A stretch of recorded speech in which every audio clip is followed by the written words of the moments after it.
Coming to you live from St. Louis, Missouri. It's the FasterFreedom Show. With your hosts, Sam Prim and Lucas Whoa! We talking about freedom?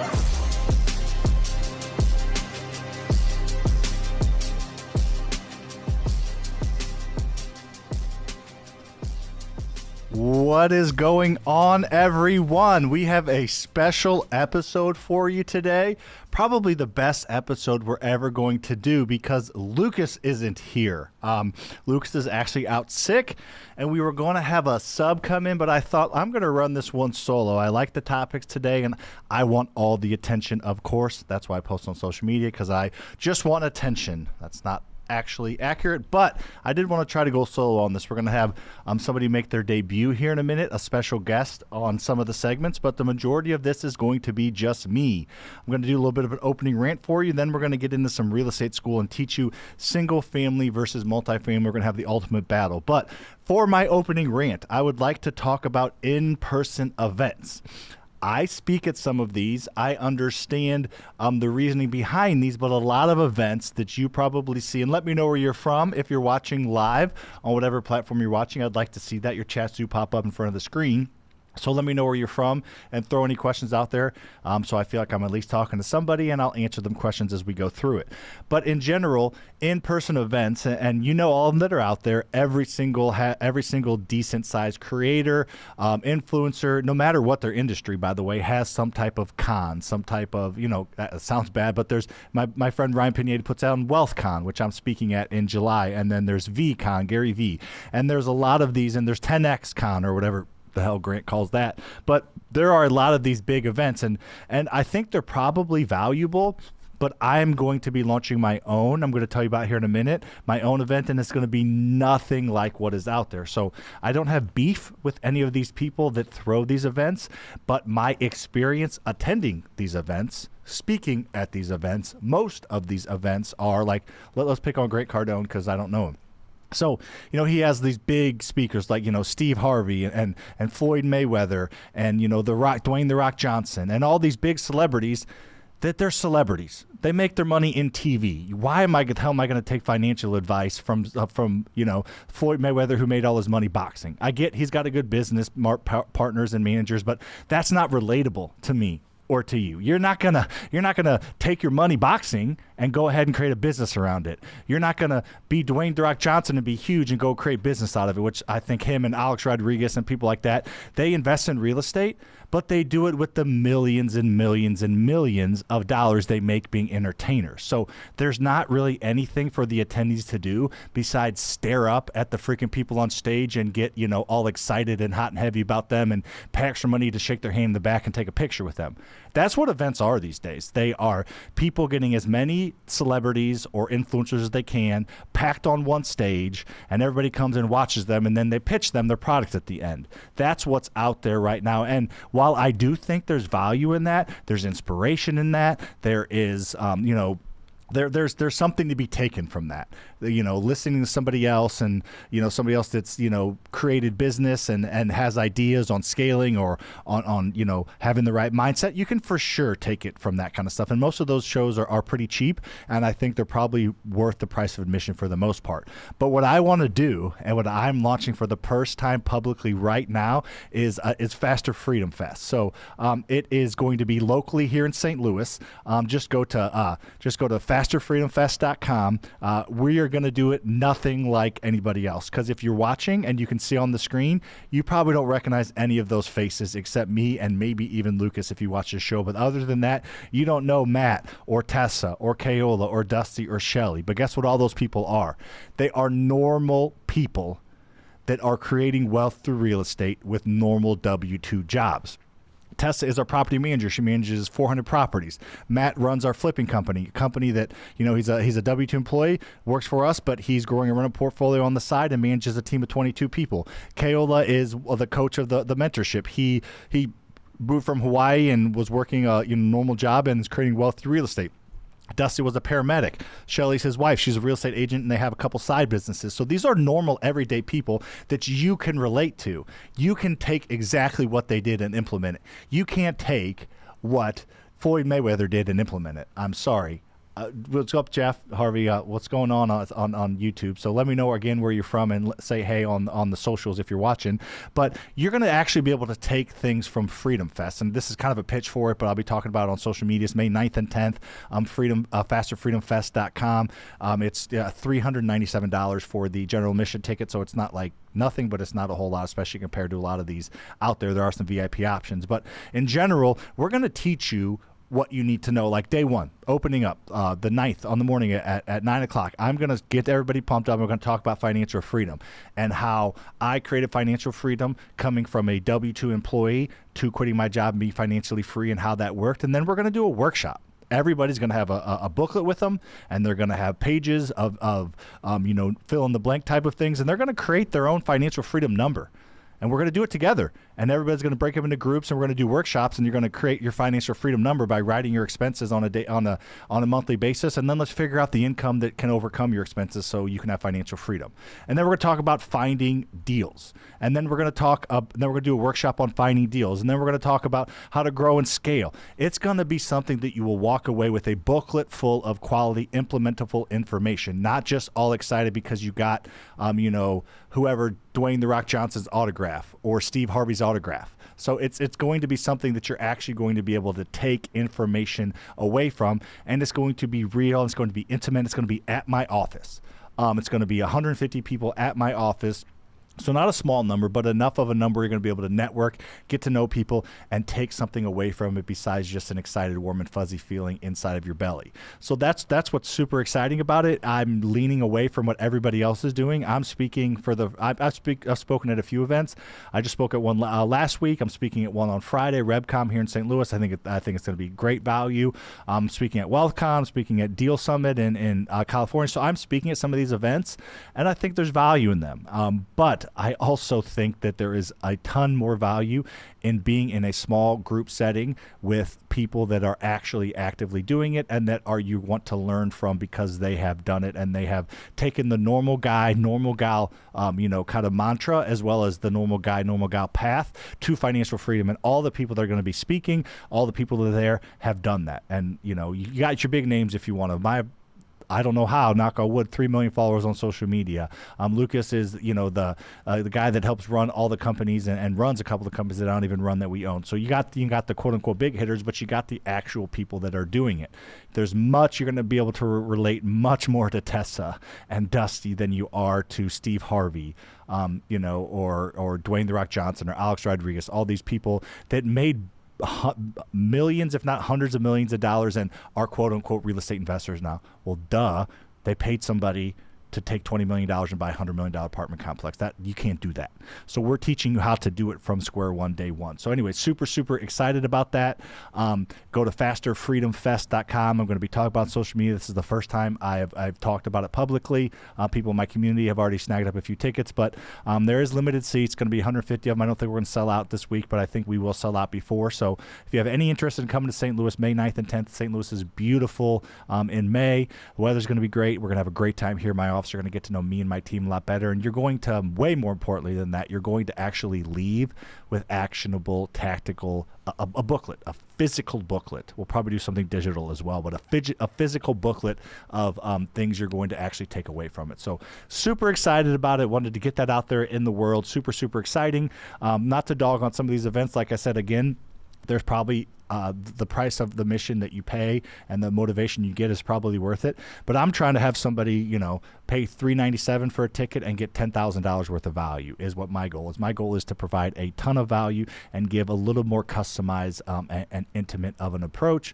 Any intimacy that comes out of any of these other, events, you got to pay thousands, if not tens of thousands of dollars to meet the celebrity out and back and shake his hand and get 30 seconds of a TikTok video out of it. So this is going to be like nothing else out there. It's going to be a blend of what works for us and what's going to work for you. So super, super excited about it. FasterFreedomFest.com. Get your tickets now. Just go to the website. It's a beautifully designed website by my man T. Jork. Couple spelling errors I noticed today, but just screwing with you, Tyler. No spelling errors. We're good to go. So anyway, super, super excited about that. What's up, TikTok? Let me know where you're from. All right, cool. So it's going to be really fun. Hi there, I'm new to the channel, but anything interesting people can, in Poland. Yeah, so I get that a lot. Other countries, I'm sure, I know watching this, no matter where you are in the world, you're going to get stuff from this because we entertain, we educate, we talk mindset, we talk things that work. Now, the tactical how-tos maybe don't work in Poland, but I promise you, the leverage, the using other people's knowledge, the mindset that's needed, the tactics of growing a business, of quitting your job are all applicable to everyone. What's up, Skyview, El Paso? What's going on? Hopefully you'll be to FasterFreedomFest.com. Go check that out. Okay, so there was my little opening tangent for you. Let's get on to what we're going to talk about today. So I have my opening rant. We're going to get into REI school. I'm going to talk about single family versus multifamily. I get this question quite a bit, and I have a whole presentation made for you that's going to break down what single family is, pros and cons, multifamily pros and cons, and the best avatar for that specific investor. So if you don't know what you should start with, I'm going to tell you what type of person is successful in either one. So super valuable REI school today. Then we're getting some headlines, got some crazy stuff going on. It seems like every single podcast, somebody gets whacked. We're talking about. We're going to talk about somebody that maybe didn't get whacked, which I'm talking about. Like the Alex, what's his name? Like whack, like killed, not like the other way. Get your head out of the gutter, Shane. Come on. The guy who Russian, what's his face? Putin. His Alex, whatever that guy's name is, that obviously he had assassinated. So we're going to talk about some of that stuff. We're going to talk about Dollar Tree, which is kind of a crazy story, and then of course Apple is taking everything to the next level with the future technology of something that didn't work that worked. So we're going to talk about that a little bit. Then we're going to get into Riddle Me This. We're going to have our first time a young buck named Shane. All 165 pounds of him is going to come sit over here. We're going to do Riddle Me This and True or False. And then he's going to exit, and then I'm going to do Deal of the Week. And I think today I'm going to shoot the outline into the trash can. If I make it, it counts. If I don't, it doesn't count because I make the rules because Lucas isn't here. So suck it, Lucas. All right. I'm always aggressive when he's not here, aren't I? Don't I? I was kind of always yell at him. Maybe it's because he's not here. Lucas, you suck. All right, just kidding. All right, here we go. So let's get into REI school, single family versus multifamily. So I get this question a lot, single family versus multifamily. A lot of people want to get into the multifamily game. They're excited about the numbers. They're excited about actually, we should probably just move. I was going to say we should just move we should have moved the TikTok camera over to where I'm actually looking at it, but it's fine actually. It's good. I get asked all the time, should I start with single family or multifamily, or hey, I want to buy a 32 unit with no experience, what do I do? So that's what this is. I'm going to talk about the pros and the cons of single family versus multifamily and what that looks like and how that what's best for that. Do you think it makes sense to have it do that way or not? Okay. All right, cool. We're going to run with it. You can take that wherever you want, T. Jork. Cool. All right, so single family versus multifamily, let's rock it. So we own, Lucas and I, he's not here for the but we own about 150 single family rental houses. We own we own 6 apartment complexes. Oh, look, it go around the cord. There you go. That works. All right, that actually right there is perfect. All right, that's exactly where it needs to be. All right, so we own 6 apartment complexes, about 130 doors there. So I'm very versed at the single family versus multifamily. I've done over 1,000 single family, or my companies have done over 1,000 single family deals in the past 9 years. And then I own 150 single family rentals and 6 apartment complexes. So I'm pretty versed on both, unlike a lot of people that talk about this kind of stuff. So I'll be able to give you a good feel of both. We're going to show you some of the ones that we own. And then the deal of the week is a 12-unit apartment complex that we bought a few years ago. So let me define them. So a lot of people think and I don't know if it's inaccurate or it's accurate, but a lot of people will say like a 4-unit, like a 4-plex or a 4-unit is a multifamily. And I guess technically it is because there's more than one family there, but people in the industry and people that invest don't look at it that way. A multifamily is 5 units or more. The reason it's 5 units or more is because it is looked at as a commercial loan.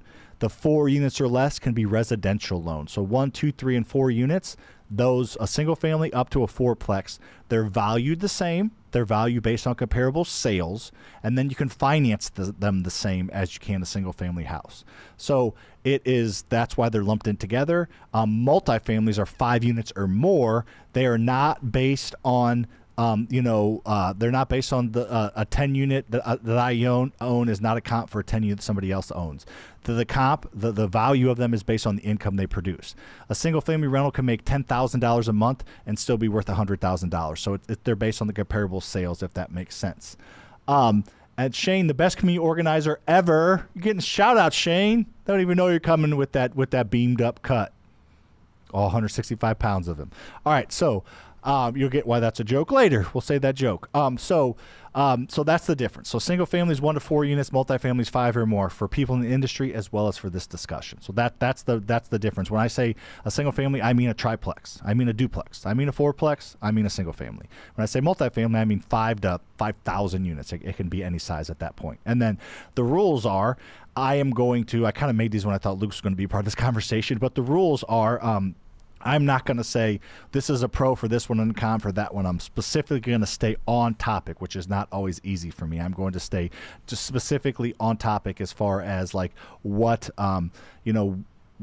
the actual topic should be. So if I say a pro of single family, I'm not going to be like, this is also a con of multifamily. I'm going to stick with what works. So I've tried fourplex. I've tried duplex and fourplex, just haven't been profitable. Yeah, it's tough to it can be tough to be profitable. You got to find good deals. So I appreciate the comment. The DJ Nutronic. Keep the comments coming. We got X. I don't know if I see their comments, but then we got Facebook and YouTube. So check that out. And if you're listening after, thank you. Appreciate you, mooch. All right, so let's get into single family. Let's talk about the pros of single family. And don't worry, I'm going to get into which one should you invest in first. So the pros of single family. So the first pro of single family is it's the lowest barrier of entry, meaning you don't have to have a lot of experience. You don't have to have a lot of funds to actually invest in single family rentals. Now, if we're talking like barrier of entry, you can wholesale and fix and flip these with no money, no credit, but we're sticking with single family rentals. So extremely low barrier of entry.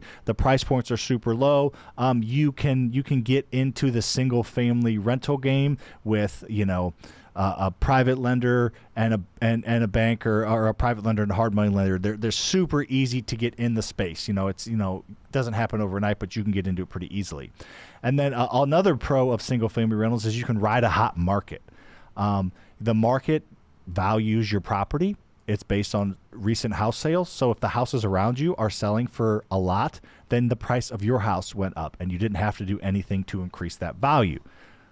All right, got to follow the rules. Not going to talk about multifamily right now. So you didn't do anything to increase that value. You had a property that a tenant was living in that they maintained. You took care of any maintenance that was needed on your end, and that property has gone up probably 20% in value in the past 3 years because we have been riding a hot market recently, and most markets are hot. Real estate doubles in value every 15 years, so you get to ride that, and that just happens without your involvement. You don't have to physically repair the kitchen every 2 years to create value. The value is created through a hot market, which obviously there's a downside of that we'll talk about later.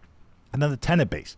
The tenant base of single family rentals is really, really strong. And let me know if you agree or disagree in the comments, and we can have a fun conversation as we're getting the ball rolling. Bruce, we're talking like the property's already fixed up, either BRRRR or turnkey.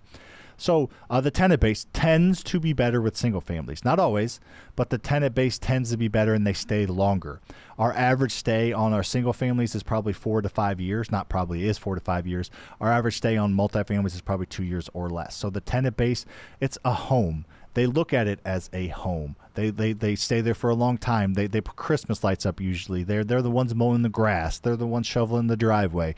They're the ones putting up pictures and making it nice. And they supplant themselves into it. And usually single family, a three bed, 2 bath ranch in Maryland Heights in St. Louis is going to rent for $2,000. A 2-1 apartment complex there is going to rent for $1,000. So not always, and I don't want to make a blanket statement, but in general, people that are more financially responsible, hence they can afford more rent, are usually more responsible in all of their lives. Usually how you do one thing, you do everything. Not always. So for the most part, if you're more financially responsible, you can afford more rent, and you're going to be more responsible with the property. Jeff, is your buy box? My buyplex, in your buy box, your buy box on a duplex or quadplex probably doesn't matter. You're not going to get many 3, 2, 4plexes. They're going to be 2 1s or 2 2s. And then another thing is diversification. You're spread out. I'm trying to follow the rules here. So like I own single families in Troy, Missouri, and then an hour southwest of that, I own single families, 45 minutes, maybe hour in Maryland Heights and in St. John's. I know you don't know that area, and then I own them up in Hazelwood. So like my single families are spread out through 3 counties. So if one county passes a law or one county has growth or decline, I'm spread out. I'm diversified. So that's another bonus of single family. I see my boy Shane back there nodding his head. He knows. Doing laser pointer on his eyes. All right. And then liquidity. Single families are super liquid. So you can sell them very, very easily. When you sell a single family house, you are selling to, there we go. We got X on there. We have, if you're selling a single family house, you are able to, sell it to a family who wants to live in it or an investor. You have a huge, a pool of people that want to buy that house. We're not going to talk about the other one right now, but super liquid. You can sell them very, very quickly because everybody needs a house. And then also the price point is less on houses than anything else. So you're able to sell them and get out of them quicker, and the financing's quicker, and you get in and out of you can sell a house in 3 weeks. You can't sell anything else that quickly. So super, super liquid. So to round this out, and then we're going to move on to the pros of multifamily. Single family is the lowest barrier of entry of any investment class in real estate. Investment class that you own. You can ride a hot market, which we've done in single family. You don't do anything just like crypto. My crypto is doing very well. Let's check on this live. My crypto is doing very well, and I didn't do anything. I just have ridden the hot market. Goodness gracious, 73,000 right now, over 4,000 again. Ethereum, XRP is doing all right, and so I own Bitcoin, Ethereum, Yearn Finance, XRP, and Dogecoin. They're all doing very green today. So I didn't do anything, and they went up in value. And then the tenant base, I don't want to generalize, but generally our single family tenant base stays longer, which is just important, and then they tend to be a little more responsible. And then diversification, I'm spread out through several counties or through 3 or 4 counties. So if one county goes up or down, I kind of can be diversified and not all in one place. And then liquidity, they're the most liquid real estate asset to own because you can sell them quickly. And then Bruce Gilbert says, do you have to travel often? No, everything I own is in St. Louis. I do have 1,600 students, and maybe a quarter of them to a third of them invest remotely, but I'm all in St. Louis and I guess a hotel in Branson. All right, let's get on to the cons of, the pros of the single family. Where are we at right now? Cold market inefficiencies. So this is the single family cons, right? Yeah, this is the single family cons. All right. So the single family cons are you can get the cold market effect. So kind of the exact opposite of multifamilies is you can have a cold market. Like if somebody bought a property in 2005, 2006, and let's go to Phoenix, lost like 50% of its value, and they didn't do anything wrong. Just like you didn't do anything right to have it go up in value, you didn't do anything wrong to have it go down in value. So that you get the bull and the bear effects. You kind of ride it out overall. It will double in value if you take care of it, because that's what real estate has done and will always do. However, that cold market can affect you, but as long as you don't have to sell, again, I'm going to probably spin all these cons and make them positives. If you don't have to sell, it doesn't matter what the value of your property is worth. And then there's some inefficiencies with maintenance as far as single families go. So, if my single families are spread out all for 3 different counties, and if I own one here, one 30 minutes away, one 20 minutes away, like if there's something that needs to be done at both properties, I'm driving all over the damn place, or my maintenance techs are driving all over the damn place. So it's just not as efficient. So not the end of the world, but it does make things a little more difficult as far as maintaining going through different properties. I like the DJ-tronic. DJ Natronic, I mean, whatever, I'm not gonna say it right. I like to diversify different counties. Yeah, it is for sure. Awesome. Thank you for the input. Any input you got's great.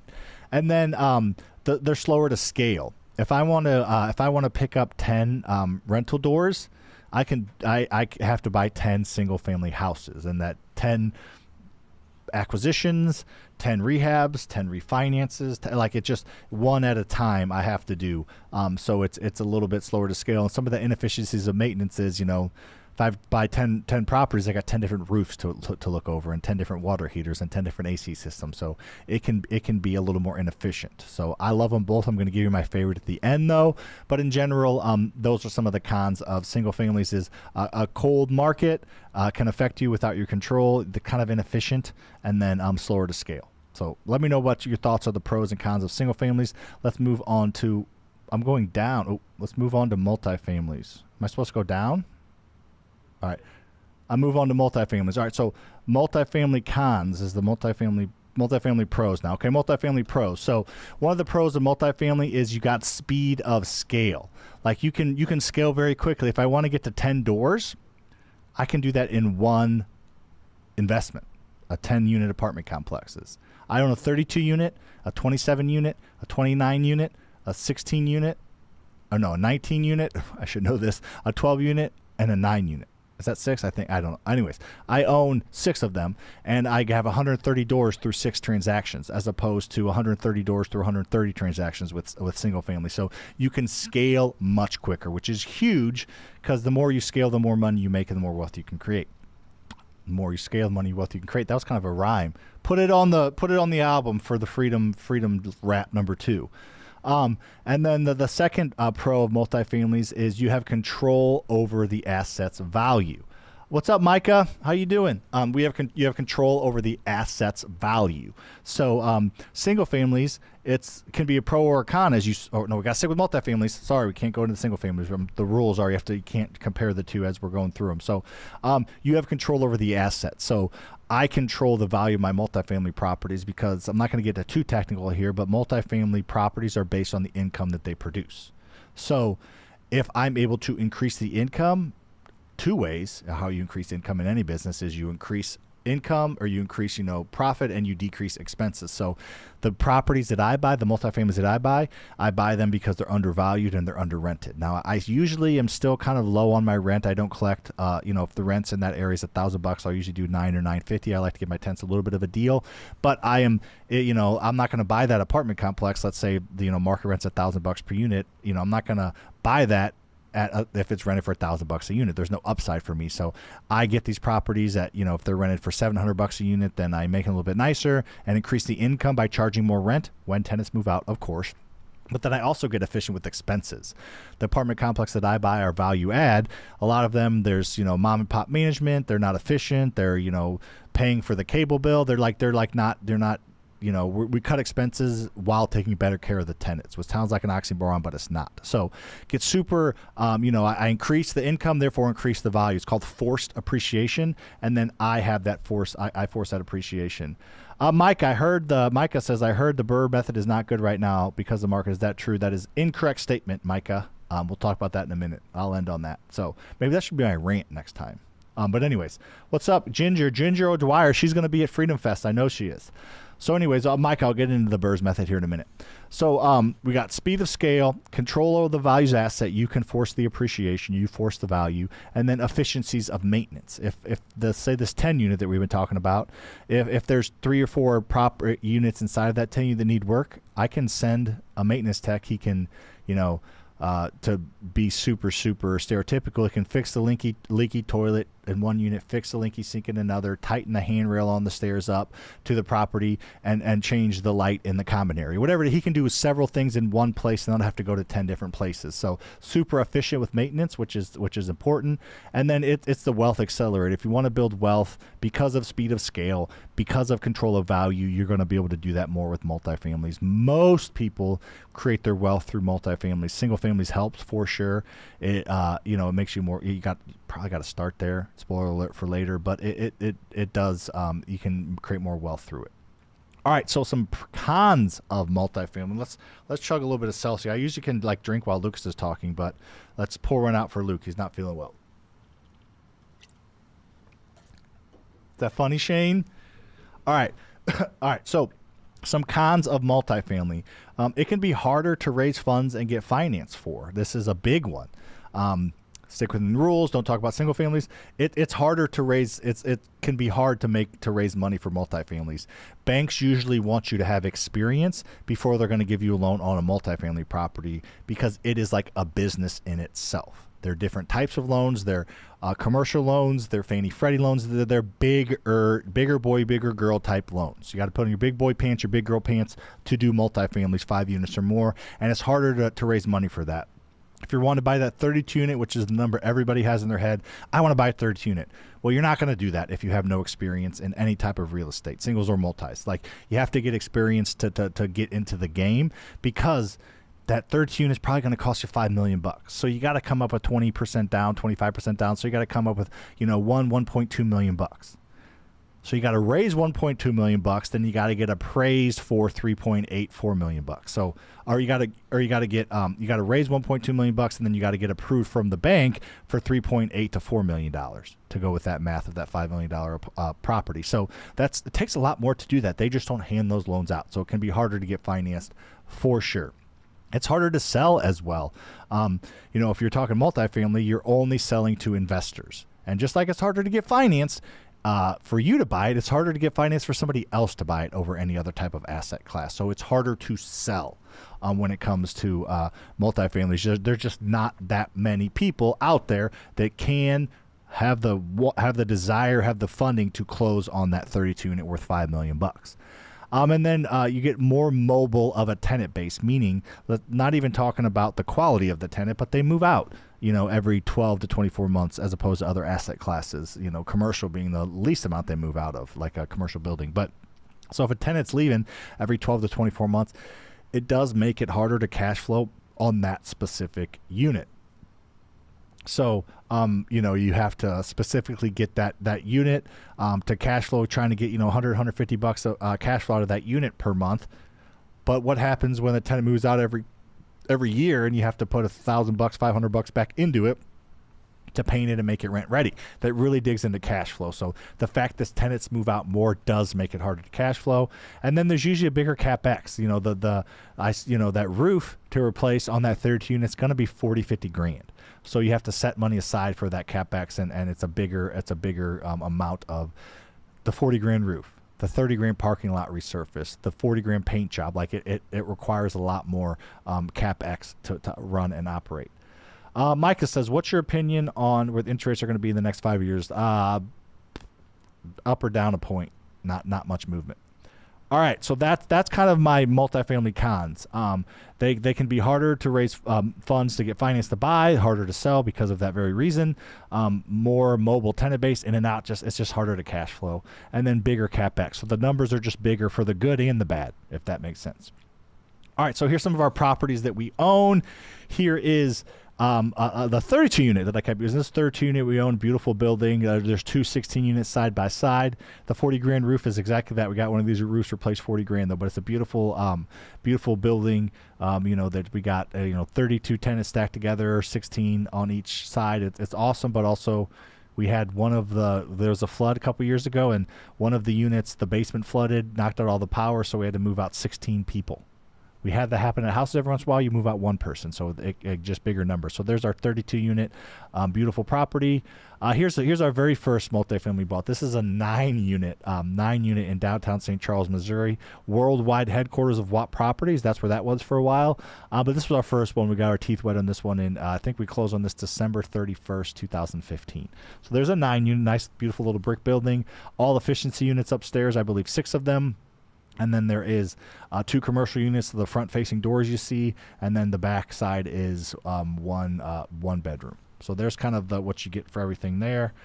All right, and then last one you see, here's a 27 unit that we own. There's each building has 12 units on it, and then there's the one on the right you see it's got 3 floor units or little basement units. So, or I guess not basement, but ground level units. There's basements underneath it, I believe, actually. So, anyways, this is a 27 unit that we own in Brentwood, Missouri. So, beautiful area, great area of town. It's kind of nestled in with some residential, which I kind of like. So that's kind of our multifamilies, 3 of the 6 that we own. We'll get into the one of the other ones in the deal of the week here coming up soon. And then here's some single families we own. Usually we like clean. Simple is good for rentals and for flips. A little pro tip. It's fun to do this like weird outlay, modern type, but that doesn't appeal to as many people. you want something that appeals to the masses. So a 3-bed, 2-bath is ideal. You can do 2-1s. We have some of those, some 4-2s, those kind of things, 3-1s. But in general, you want simple, clean. It's easy to maintain as well as it appeals to the most amount of people. So this is a 3-1, nice little property. We have in a good area. You can see it. These are probably B class. And then here's another. This one's a 3, 1.5, I believe, a similar area, but nice trees. I don't love all the big trees. I think we took a couple of the ones in the back down, but you can see they're just nice, clean properties. We take good care of them. We put in good tenants. I think we shot a couple of videos of this one actually. And then here's another one. This isn't actually a really good area of town, but this one's a 4-2 actually. But yeah, we have they're just nice quality properties. We have pride in ownership. We are landlords, not slumlords, and we really try to have nice properties, whether it's single families or multifamilies. We shifted about 2 or 3 years ago from trying to buy as many doors as we could to buy as many quality assets as we could. So we stopped looking at door count and look at asset value.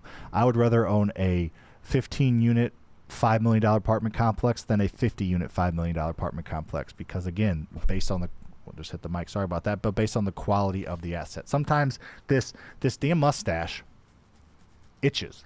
It just looks so damn good. I can't take it down.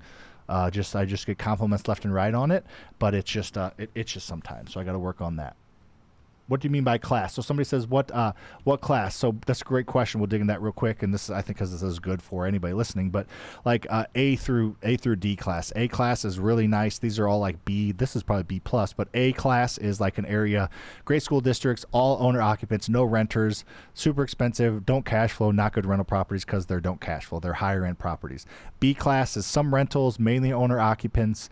And, the rent's good, the property value's good, they go up in value, the cash flow a little bit lighter, but you can cash flow. C class is what most rentals are. It's a neighborhood that's got, half rentals, half owner occupants. The school district's fine, it's a safe area, but it's kind of a renter area. And then D and below class are kind of those like war zones and just really rough areas where you get no property growth and you get property. That's a good video to make. We should make one of that, but you get cash flow, but no property growth. That's more of the slumlord area. Okay, cool. So now let's get into the avatar. So I just want to let's start at the bottom and work our way up. So you don't have to just pick one. You can start it with multiple, but most likely you're going to have to start with single family. You are much more likely to get approved for a $200,000 single family rental on your very first deal than a $2 million apartment complex. You just are. So, or duplex or triplex or fourplex. Same thing with single family. I said that earlier. But 1 to 4 unit, much more likely to get approved on, as well as the banks are going to want to see that. We got turned down. The 32 unit apartment complex we bought, 2017, the bank said no. Our good bank that we work with said no. We had that 9 unit. Like I said, we closed on that at the beginning of 2016, end of 15. We had probably 40 single families, and they still said no. And times were a little bit different. Banks were a little bit tighter back then. But in general, we were told no because we didn't have enough experience. They don't want to take that 30 unit back. So having more experience and dipping your toes in the single family game, you'll have done a loan. You'll have and every single private lender that's ever given us money to buy multifamily started out with single family. So your lending sources, from your private lenders to your banks, you're going to have experience with single families and prove the concept. You're going to prove to the banks that you know how to manage your property. You're going to make contractor, introductions, and you're going to work through contractors. So you're just going to be so much quicker and better at multifamily and even able to do it than single families because of the experience that's created. So the avatar is the same. It's you want to invest in real estate and create wealth, you should probably start with single families, in my opinion. That's why I have a whole single family mentorship. Boom. Our little ticker at the bottom, by the way, I don't know if we even do that anymore, but we'll probably should add FreedomFest to that. All right, Q&A. What questions do you have? We kind of answer some in between. We got a couple minutes through this before. Oh, we got headlines. Are you coming for headlines? Yeah, all right. So we got, I can see him sweating over there. It's dripping down. He's so nervous. He's going to go from 165 to 160 just from sweating it out. So any questions while Shane or Gainer makes his way up here? Shane. All right. Throw your questions in as Shane comes in. So Shane is a 20-year-old stud that works here at FasterFreedom. He's our community success manager. He's basically running FasterFreedom Fest. He's put a lot of time into that. He's also put in some time into some things that I haven't done anything with, but that's okay. That's part of business, Shane. It is what it is. I'm here to serve. You're here to serve. Put that 6 inches away from your mouth. 6 inches is different for some people. Got to make that joke. So Lucas, we're gonna go a little bit deeper. Like Lucas has never done that. We need a deeper. We need a deeper Lucas like box or something. We need that somewhere where every time I make fun of Lucas for not going deep, we do a box. So Shane, Yes. why don't you just quickly introduce yourself to the audience? Let them know a little bit about yourself, and then if you go too long, I'll cut you off, and then what you do here. Sounds good. Yeah. So my name is Shane. I am a 20-year-old crusher, as Kaola would say.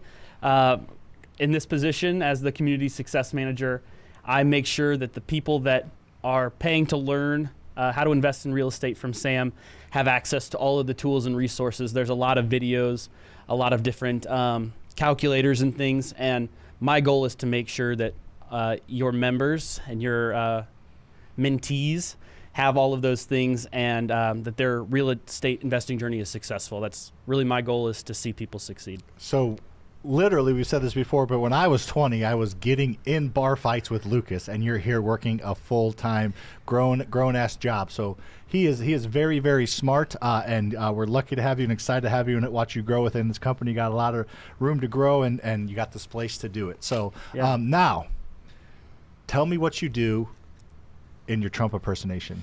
Yeah. So We're not like pro or anti. He's just doing it. Everybody yeah. does this Trump thing.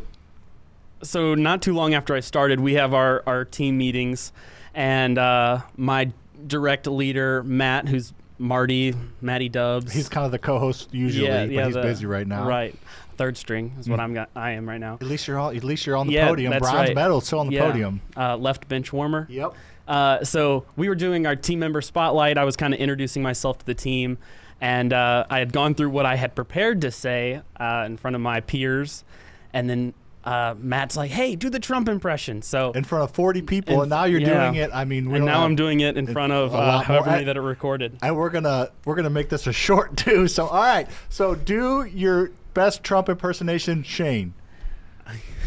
So Matt likes him talking about the bees. So my family has bees, and one day I was kind of thinking, like, what would Trump say, or how would Trump act if he had bees?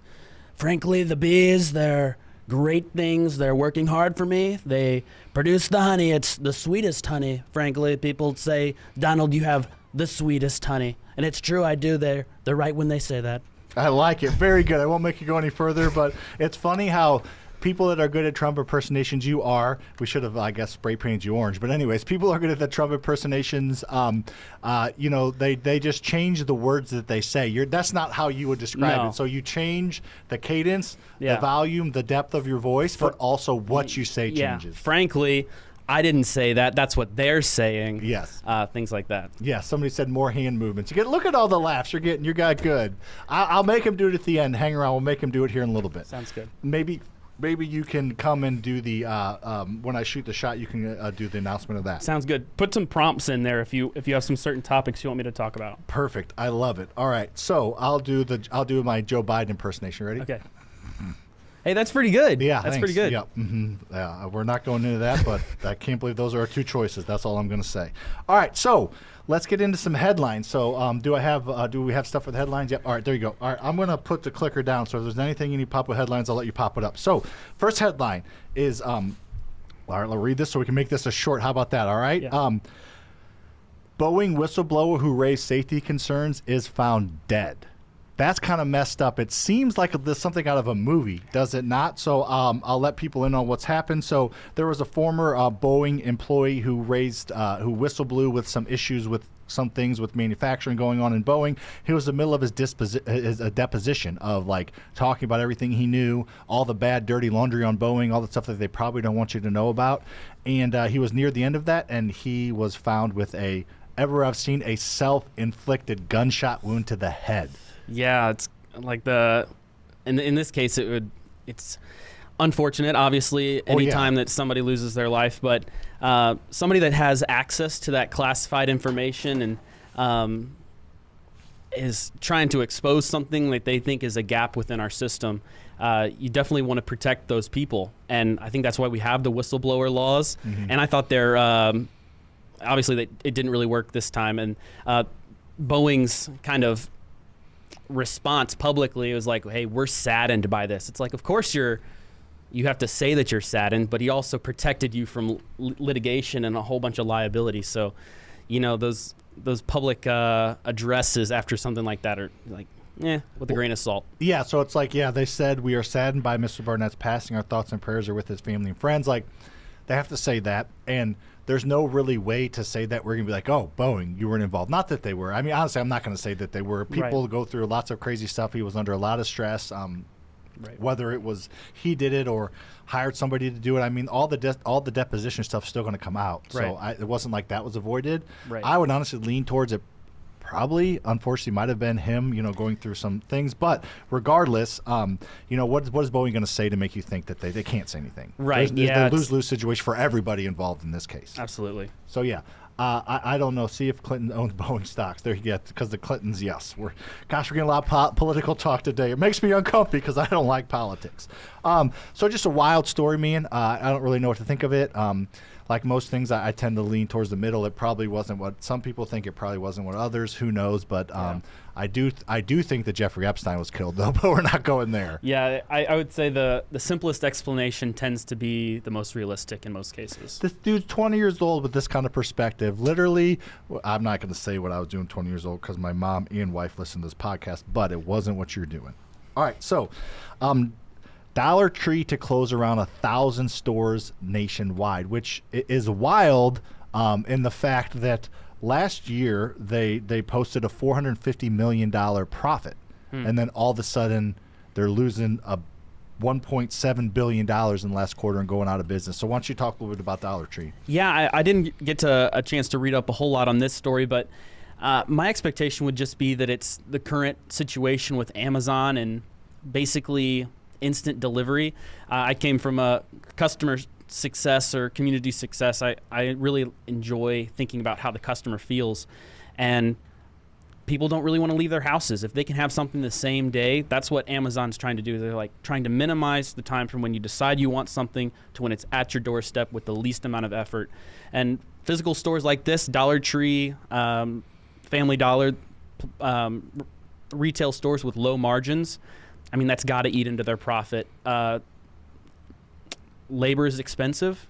Overhead is expensive, especially when you're operating all these stores that are independent. A brick and mortar is not a cheap way to do things. Exactly. When you've got warehouses that can distribute to multiple areas like Amazon does, they're going to have the competitive advantage for something like that. Yeah, and I honestly don't know the difference. I mean, I know they're different businesses, Dollar Tree and like Dollar General, but Dollar General appears to me on the surface level to be a more well-run business because they have expanded into like they're out kind of in the country a little bit more where people may want to go out and maybe the deliveries can't be as quick, and they are kind of switching into like a market base. I know some of the Dollar Generals out where we go out in the boonies a little bit, they're like a little mini grocery store. And you're not going to get bananas, I guess these days at least, bananas delivered from Amazon. Right. We'll talk about later, bananas. So you're not going to get some certain things delivered. So I think Dollar General, different low-cost company, they seem to be shifting with the market a little bit better, in my opinion. And most of businesses is about making shifts at the right time. Yeah, I think Dollar General does a great job, especially in very rural areas, kind of like you were talking about. I heard something at one point, and I don't know if it's accurate or not, but they want to have a Dollar General within 10 minutes. So like within 10 minutes, you can be at a Dollar General and get those basic goods, kind of like you were saying. The Dollar General close to my house, I actually live up in Troy, so I know the property that he's going to be talking about here in a little bit. But it started to have a produce section. They reorganized the store recently to kind of fill that need, because the shopping where we're at, we don't have 2-day shipping out in Troy.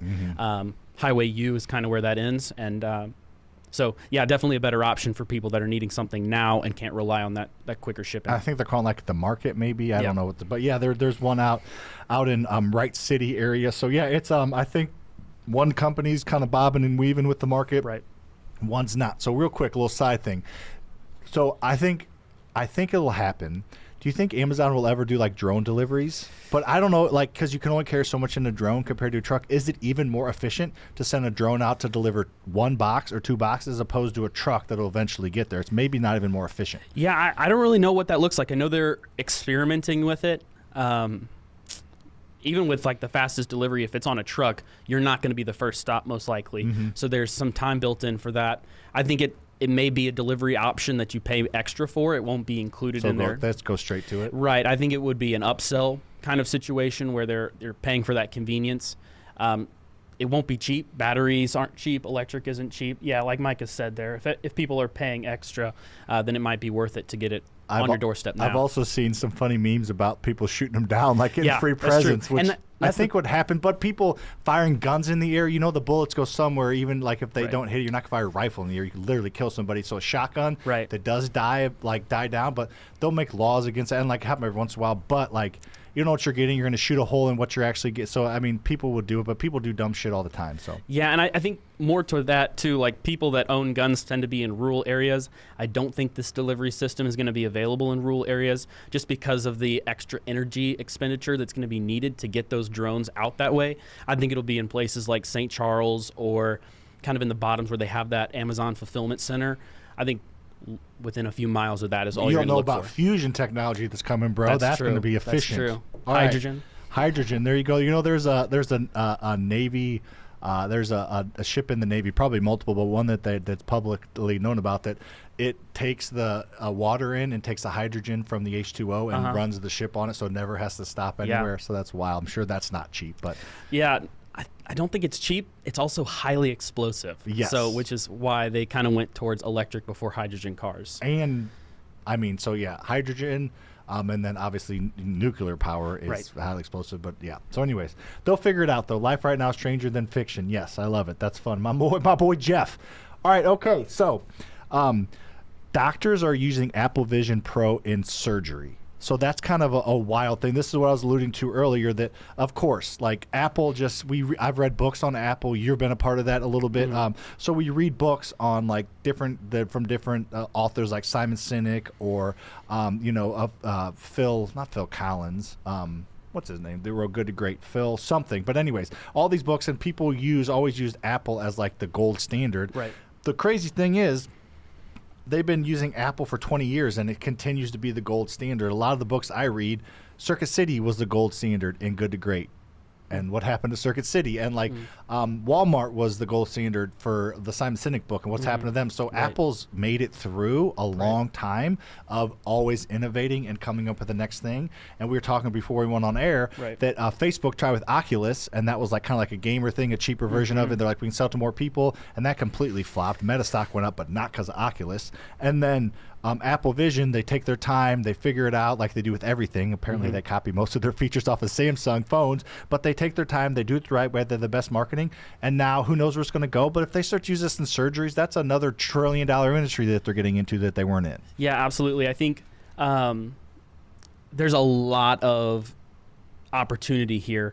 I like to watch videos about business and stuff, and there were some tech founders that were talking about, like, this is the moment for virtual reality, augmented reality that the iPhone was in when Steve Jobs first sent it out. So it had the camera, the calling, the web browsing, but it didn't have an app store. Currently, there is no market for the apps. And once they create a platform that people can create apps for, it's going to explode because there are going to be so many users, so many different instances that this kind of technology works in. It'll really blow it up. Yeah, I agree. And then just getting in the medical industry is just, I mean, it's something that, to get a little more detail. And this was in the UK, and they kind of used it. They didn't use it for actual surgery. That kind of looks like some of the maybe doctors or nurses were using it in prep, as far as rather than looking at screens everywhere, it's all in front of their face. So the actual surgeon wasn't using it yet. Maybe they will, maybe they won't. I know a lot of surgeries are done with robots now, like digging in and going places where your hand can't, things like that. So eventually it will probably be to where you can be, outside the room even or something and doing surgery through the Apple Vision Pro and a robot. Absolutely. And if you get think of how massive the healthcare industry is. If you can decrease their energy expenditure or make their process 5% more efficient, that's saving them billions, if not trillions of dollars a year on surgeries and on labor and operating costs, all kinds of different things. So there's definitely a market here. If Apple doesn't capitalize, there will be someone that does. Yeah, and they're kind of almost first movers in that part of it, and that's tend to what they do. I'm sure they had this plan, but who knows? It's wild. I'm sure either they will open a division or a company will acquire this technology. Whatever it is, Apple usually does things right, and they figure it out. And when they launch something with their R&D, with their tech, with their UX, UI, I learned what those means. That means user experience and user interface. Yeah, with their UX and UI, and just their cult following. It just everything they do seems to work. It's pretty impressive, actually. I think one of the least things they've done that works is still big is like, in my opinion, like the Apple Watch. People still use it, but it's not like the iPhones everywhere. iPads they use like now in like checkouts and like in screens and everything. I thought when the not to go on a tangent, we'll move on. But the iPad when it came out, they're like, yeah, it's like a magazine. But a digital magazine, but then it's turned into like kiosks where you check out and point and everything touchscreen now. So anyways, it's wild. Absolutely wild. All right. That was our recent headlines. All right, we're going to move on to Riddle Me This. This is where I make Shane look stupid. I'll let you hit the Riddle Me This icon. I don't want to go too far. So, all right, here we go. So this is where I send a riddle to Shane, and this is somebody that takes pride in riddles. I do. And he was given a prompt, so we'll see how much he cheated or not. We'll be able to tell how many he gets right. Yeah, so normally Tyler tests the riddles and the true or false on me before he gives them to you and Lucas. And I'd like to say I've got a pretty decent track record, but I think he upped the difficulty on these just to put me in my place. Are you better at the riddles than true and falses? Yes. Yes, that's what nobody gets. The true and falses are harder. You're definitely on the right track where riddles are like trying to give you the answer, but also trying to conceal it. True and false, it's like splitting hairs. And it could be like one thing off, and the whole thing would be wrong. Exactly. All right, okay, here we go. All right, so this is Riddle Me This with my man Shane. All right, you see a boat filled with people. It has not sunk, but when you look at it again, you don't see a single person on the boat. Why? Yeah, I think this one's tough because, man, the boat. I think what's getting me here, like we talked about, like they're trying to give you the answer. It's sunk, has not sunk, and so I think that's trying to give me the answer there. And what kind of boat intentionally sinks? I'm going to say a submarine. It's a submarine. That's an interesting. That's not bad. That's not where I thought you were going. But you look at the boat again and you don't see it. All right. The answer is in. You don't see a single person. It's all married people. Gotcha. It's a marriage cruise. He's gonna get mad when he gets it wrong. But no, look at this. The anger is seething. No. Yeah. So I like your thought process. It's it made a lot of sense. But yeah, it's all in the. You don't see a single person. The boat didn't sink. But I might give you half of that. We'll see how this other one goes. Gotcha. Okay. That was the one I thought I'd get half credit on. So let's zoom in on his face as he gets so mad. Just kidding. I'm the one that gets mad when I get them wrong. All right. So, what English word has 3 consecutive double letters? Yeah. So this one I had a little bit of time to think about. I saw the outline a little earlier. I was trying to have some integrity. I did not look it up, but I was talking to you at the beginning. I've heard this before. I don't remember what it is. I was thinking like balloon has double L's, double O's. Halloween has double L's and double E's. Tyler picked this one because I'm not good at spelling is what he did. To York. Yeah. So, yeah, he had me stumped here. I don't have a good answer on this one. No one would ever get this one. Bookkeeper. 2 O's, 2 K's, 2 E's. Bookkeeper. Yeah. Yeah, I like I said, I've heard it before, but it's just unfortunate I wasn't able to pull it up on the spot. That's all good. All right, you're going to get this last one, though. You're a half for 2. Yeah. Let's get you to 1.5 for 2, which is Lucas's average. So I have keys, but no locks and space and no rooms. You can enter, but you can't go outside. What am I? Yeah, I think this one I'm pretty confident on, so I'm going to get upset if I don't get this one too. But I hope you get it wrong. Yeah, it's good. We'll see. But I think this one is kind of like the riddle that we were talking about where it's trying to give you the answer. I like to focus on what it does have. So I have keys and space. You can enter. And when I see all of those things, I'm thinking keyboard. You got it right. Woohoo! Says, but no lock. So that's tricky because there is isn't there a lock button on the keyboard? But still. It's saying lock. Caps lock. Yeah. But anyways, yeah, keyboard. Bruce, you got it. Yeah, you can put your answers in there for sure. Help me with true and false. For sure put the answer when it's true and false. He's going to need it. These are tough. All right. Yeah, why'd you have to up the game for me, Tyler? Make it even. We're not about, and just because integrity is one of our core values doesn't mean it's one of our core values when it comes to this show, okay? Right, yeah. All right, hit me. All's fair in true and false. Okay, so Walmart sells more bananas than anything else.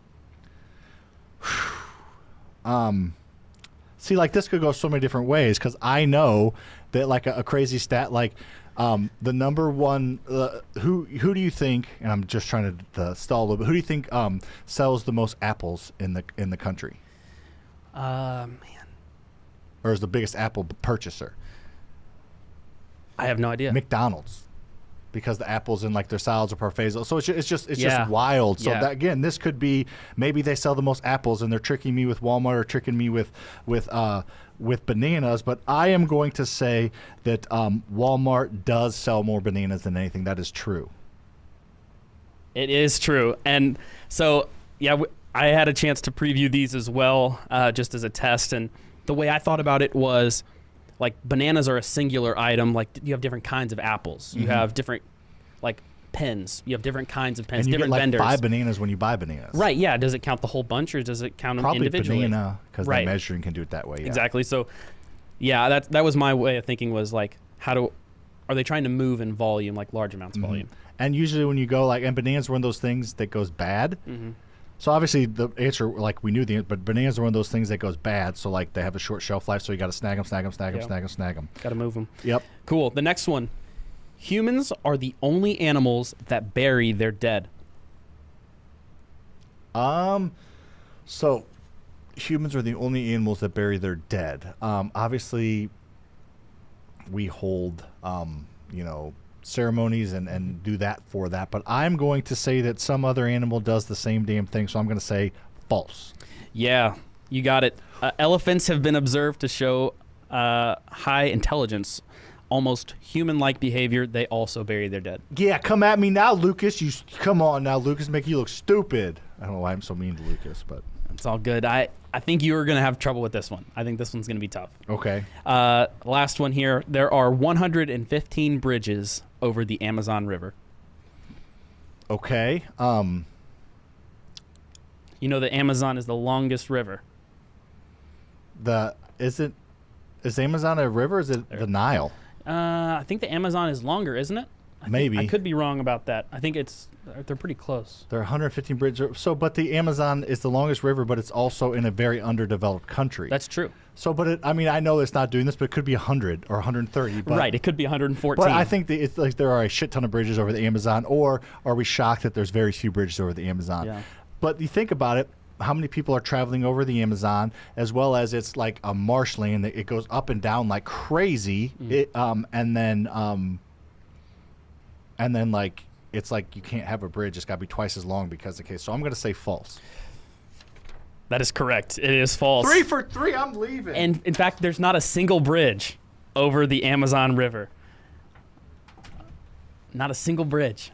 There you go. Yeah, I always, or when I was thinking York, about this. Step your game up, son. You trying to come at me? See what happens. Come on now. Goodness gracious, T. York. Sorry, you got excited. Man, we get pummeled there as producers. It's okay, Yes. though. Yeah, the way I thought about it was every time you see a documentary or a show, they're always in a boat. Mm-hmm. And bridges are not very cheap to make. Yeah. Especially that wide of bridges. Exactly. Very expensive to make. For sure. And think about it, the Mississippi is not as long as the Amazon, but it's a huge river. I don't know how, there's probably less than 50 over that in the most developed country in the world. That's fair, yeah. Well, there's 2 in Mississippi, there's 3 or 4 Missouri, probably that's it. And so that's why I look at it, but yeah. Fantastic. But good one. All right, cool. I did all right. Yeah. Yeah, you did great. All right, got to end them with your trump. Tell them how amazing that true false was. Lucas is going to come back. He's going to say, Shane, that was a great riddle me this section. It was a great true and false section. Frankly, Sam said it wouldn't be easy. He said we wouldn't get it done, but we got it done. We did it, and no one said we could. And we're going to make him pay for it. We're going to make Lucas pay for the riddle me this. He's going to pay for it. He's going to gift me a rental property. I love it. Awesome. Good work, man. Thank you. How about a little round of applause virtually and in person and listening from my man Shaner Gainer, all 165 pounds of them. So, yeah, anyways, that's a joke. Shane's a very in-shape dude, and for some reason we're talking about weight, and he weighs like 205. He's 6 foot, 205 pounds, a good, healthy weight, but Luke thought it was 165. Look at all the claps, all the laughs. I love it. Awesome.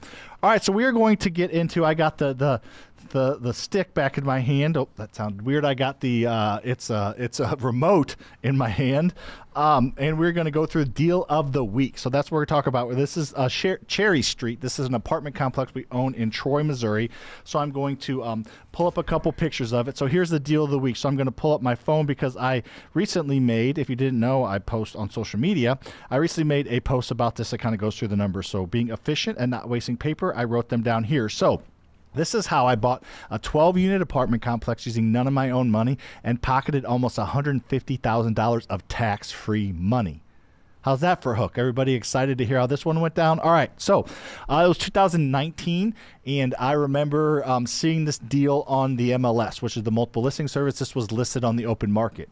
The market actually kind of shifted in 2018. People that weren't in the space don't really know that there was an interest rate bump in like 2018-ish time frame, and kind of like really sunk the market there for a little bit. We lost a little bit of money on quite a few deals at that time. And 2019 came around, and I remember this property had just it was listed for $750. I didn't see it then, but it dropped down to like $725. So a $25,000 price drop after being on the market for a couple months. So piqued our attention, was in a price point where, again, being able to come up with the money and do the deal in an area we liked as an up-and-coming market outside St. Louis excited us. So I remember getting on the phone with the agent and Lucas running the numbers, and Lucas being like, all right, get it for under $700, and I think we can make it work and make it a good deal. So I remember negotiating with the agent, walking upstairs in the guest bedroom of my old house, kind of texting with the agent. They said they had another offer, all this stuff. Who knows if it was true or not.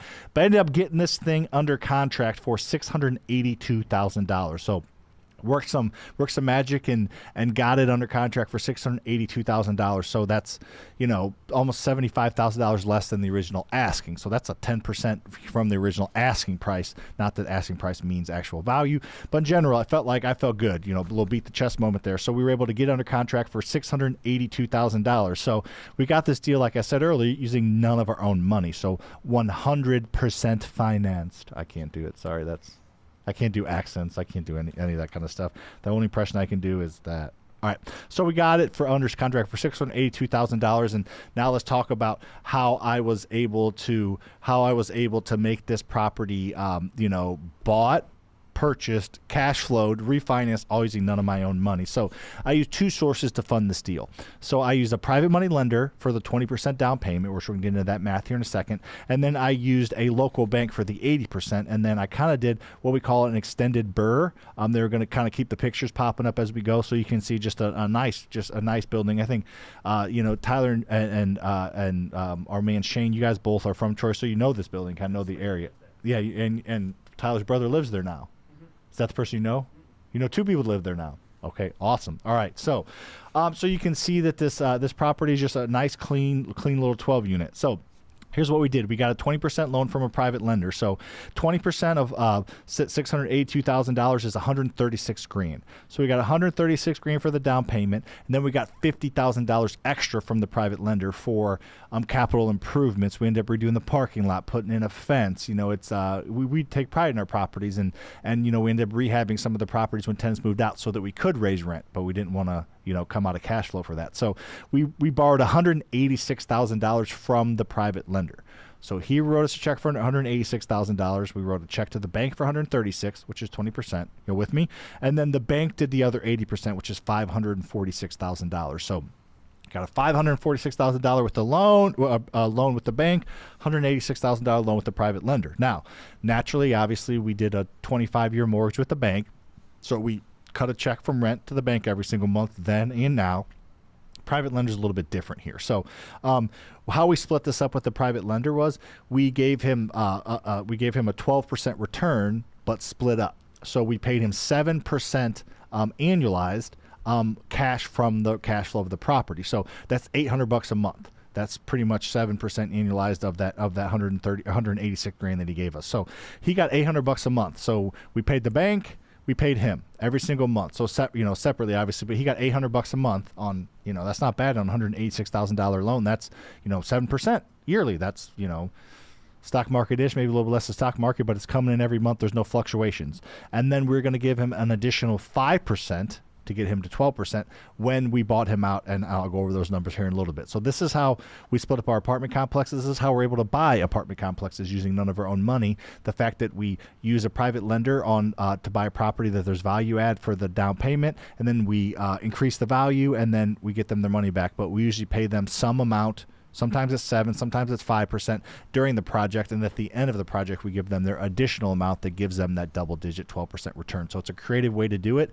It's kind of like an extended BRRRR deals, and it's worked out really, really well for us. So let's get into kind of how we increase the value. So we were able to increase the rent by redoing the parking lot, redoing the outside of it, making sure everything's nice, rehabbing the units with that $50,000 that that were needed rehabbed as tenants moved out. So the fact that we made the property a better, safer place to live meant that we were able to charge more for rent. And I still think we're a little bit light on what market rent is. Maybe we're close to it, but we're close.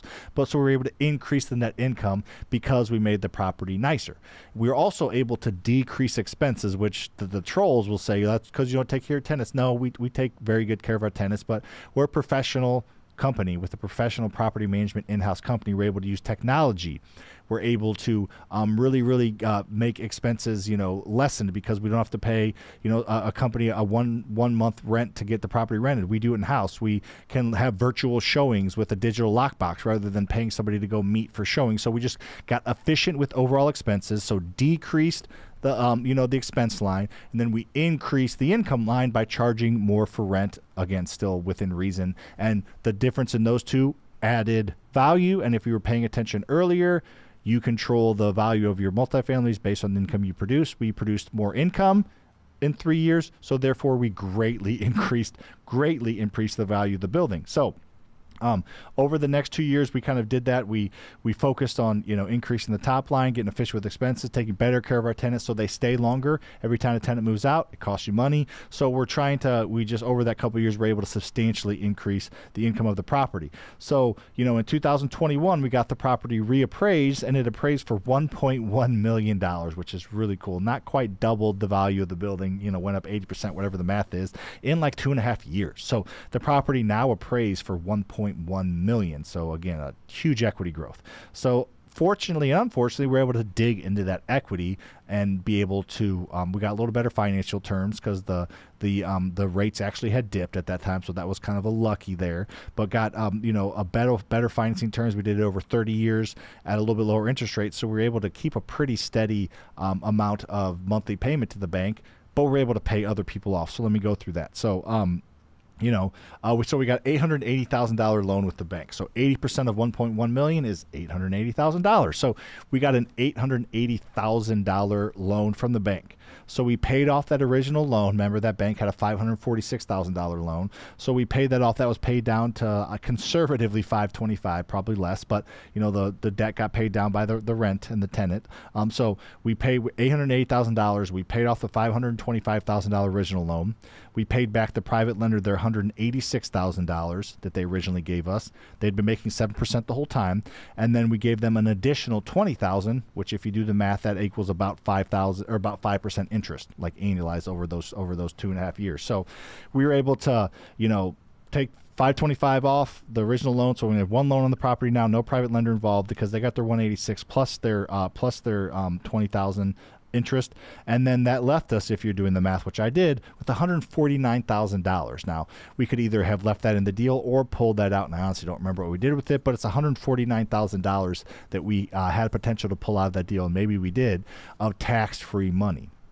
Debt is not taxed. So this is a situation where if you do a refinance, you're pulling that money out, and we have $808,000 loan. So we pulled out $149,000, and that's debt. That's a mortgage that goes onto the loan, and debt is not taxed. It's not a taxable event. We could have $180,000 minus $149,000. So we could have done a $631,000 loan, whatever that math is, on the property, something along those lines. We could have done something like that, and had a smaller loan, smaller monthly payment, but we either did that or a version of that, or took out some, or left it, or took it all out and did something with that money. But just a beautiful way to show how getting creative on an asset class like this, you can by doing it the right way, using none of your own money. And again, if you're watching or listening after, this is all going to be on YouTube. This will be chopped up in its own video as well as through the entire podcast video. So if you want to see this again, make sure to check out the YouTube. And there's my damn incredibly looking mustache that itches. Shane, can you grow a mustache? Oh, you can grow a mustache. I feel like we should do some bet where make Shane grow a mustache. But that's our deal of the week. Let me show you a couple more pictures if there are any. You can see the inside of it. See, like, again, we made them nicer. We painted them, new trim.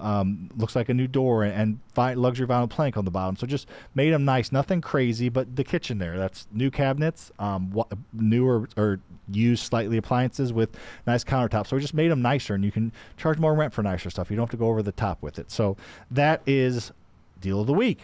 Clap, clap, clap, clap. All right, let's get into Motivation Wednesday, which still doesn't really make a ton of sense because I guess it's a win, but it's, we'll go with it, Tyler. Tyler's creative brain just leaking out among us. We're just bathed in Tyler's creative juices. That's kind of gross sounding. Okay. All right. Okay. So this is kind of where we take a quote and kind of break it down a little bit, or I'm taking a quote and breaking it down a little bit. So this is a quote from Marilyn Monroe. Imperfection is beauty. Madness is genius, and it's better to be absolutely ridiculous than absolutely boring. My goodness, we're going to need Shane or Gaynor to get back up here to break this down because he's going to have to do a little Trump impersonation for my shot. So, Shane, I'm going to read that again to you. Imperfection is beauty, madness is genius, and it's better to be absolutely ridiculous than absolutely boring. Quite the quote, Miss Marilyn Monroe. What do you think about that quote? Yeah, can I actually read your thing here? Okay. Yeah, I'm going to... imperfection is beauty, madness is genius. It's better to be absolutely ridiculous than absolutely boring. Yeah, I think anybody that really makes a change or shakes things up, they're initially considered outlandish. Mm-hmm. You know, like science. Hey, the Earth is a sphere. It's like, no way. We calculate everything is like we'd fall off. Mm-hmm. They don't understand it. I think that's genius, looking like madness in that sense. I think kind of the message that we have that debt is positive, or it can be positive. It's not in every situation positive, but it seems like madness to most people that have heard like the only kind of credit is like credit card credit, and that is bad debt. It's like, well, yes, that can be bad debt, but you can also use debt for good things. So it's better to be absolutely ridiculous than absolutely boring. I think that kind of falls into what you do, like attention grabbing. You call me ridiculous? Is that what you're calling me? I'm not saying you're absolutely ridiculous. Exactly what you just said. I say on the ridiculous to boring scale, you fall more on the ridiculous side, which I think is positive for what we do. Thank you. So you know what? I take this as a metaphor too. Imperfection is beauty. Madness is genius. Better be ridiculous than boring. This is a metaphor for my mustache. It's imperfect. It's not even like lined up right. It's genius. It's mad, and it's ridiculous. It's not boring. Imperfection is beauty. It's a beautiful mustache you got there. Thank you. No problem. See how uncomfortable I can make you. Yeah. So yes, I think this is it's an interesting quote. This is kind of, not knowing her, know a little bit of her story. This is what she was. I think this is kind of like describing herself. But in general, yeah, I think the beauty in life is not in like the little clean cut cookie cutter things. It's the imperfections, it's the struggles, it's the growth, it's all the fringe things that happen that make life interesting and make it not boring. And when things are interesting and not boring, I feel like people get inspired and they do more things and they create more and they get inspired and they create an invention or quit their job and go do something. It just makes life interesting when things aren't just clean and narrow and there's just stashes that running wild. Yeah, some calculated risk. There's some calculated risk. Awesome. All right, are you going to announce this? I can announce it. All right. All right, here, let's see. Samuel Prem, he's a great friend. He's lining up for the shot here. He's quite good at this, actually. He's good, frankly. Unfortunately, he did make that. There's no way that he would have missed. He's only getting one shot at this, so he better not mess it up because, frankly, that would be quite embarrassing if he messes up 2 in a row. But obviously, he doesn't. He's a great shot. Edit that miss out. Thanks for watching, everybody. See ya. Thanks for listening to today's episode. We hope you got some major value from our conversation. If you love what you learn, make sure you like, rate, review the show, and help us spread the word by telling a friend. If you'd like to learn more about working with me inside one of my programs, we'll have those links in the show notes, along with all our social media handles, so you connect with us there for free. If there's a real estate question you'd like us to answer, feel free to send us a message and we'll cover it in an upcoming show.